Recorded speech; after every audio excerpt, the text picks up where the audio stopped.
Project managers often wonder if they are measuring the right things on a project. It's difficult to know how much time to spend evaluating past performance and how much time to spend on keeping the work moving forward.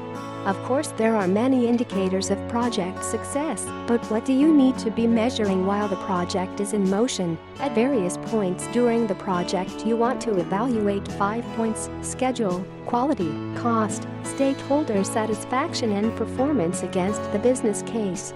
You should be doing this informally anyway.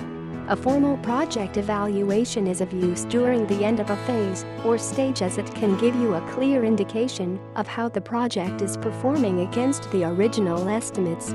This information can then be used to grant or withhold approval from moving on with the next chunk of work. Let's look at the 5 items you should be evaluating. 1. Schedule.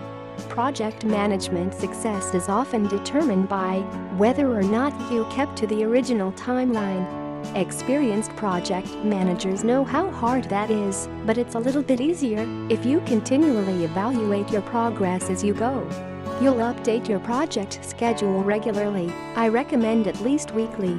The schedule evaluation is something you can do more formally at the end of the stage or phase, or as part of a monthly report to your senior stakeholder group or project board.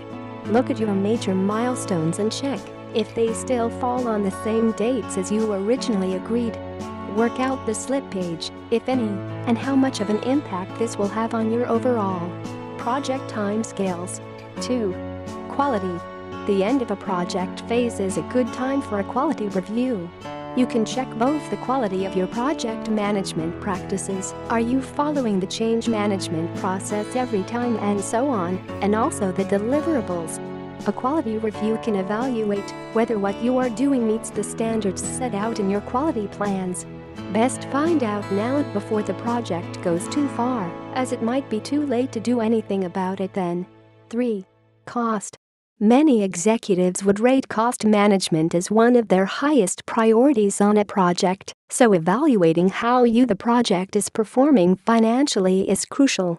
Compare your current actual spend to what you had budgeted at this point. If there are variances, look to explain them. You'll also want to look forward and reforecast the budget to the end of the project. Compare that to your original estimate too, and make sure it is close enough for your management team to feel that the work is on track. If your forecasts go up too much, it is a sign that your spending will be out of control by the end of the project. Again, something it is better to know about now. 4. Stakeholder satisfaction. Your wider team, your stakeholders, are essential in getting much of the work done, so it's worth checking in with them. Find out how they are feeling about the project right now and what you could be doing differently. This is a difficult measure to document statistically, although there's nothing to stop you asking them for a rating out of 10. Even if you are evaluating their satisfaction subjectively, it is still a useful exercise. If you notice that stakeholders are not fully supportive, you can put plans in place to engage them thoroughly to try to influence their behavior. 5. Performance to business case.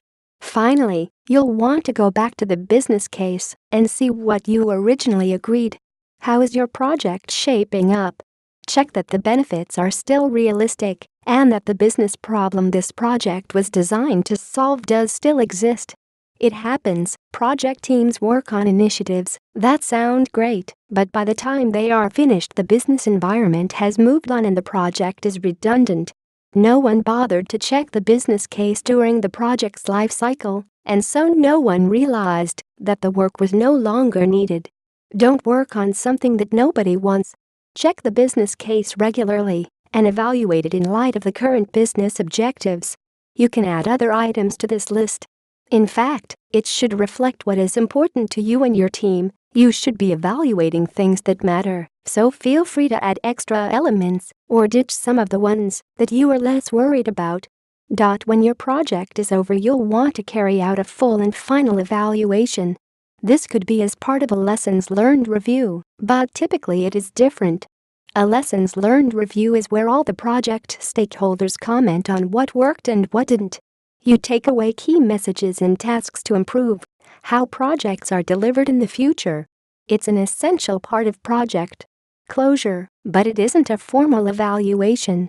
You get a lot of feedback, anecdotes and stories, but even the most structured lessons learned workshop generally gives you narrative rather than statistics. A project evaluation is about figures. The stories form part of it too, but a smaller part.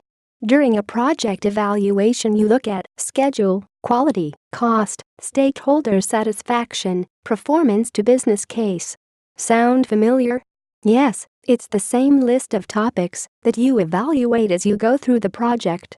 Anything that you are going to be evaluating at the end should also be assessed during the project's life cycle, or you risk not hitting the targets you have set for yourself. You can include your final end of project evaluation in your project closure document. Note down how close you were to your original timescales, budget and quality targets. Add a few sentences to describe whether your evaluation showed that stakeholders were satisfied with the end result, and also if the project met the needs described in the business case.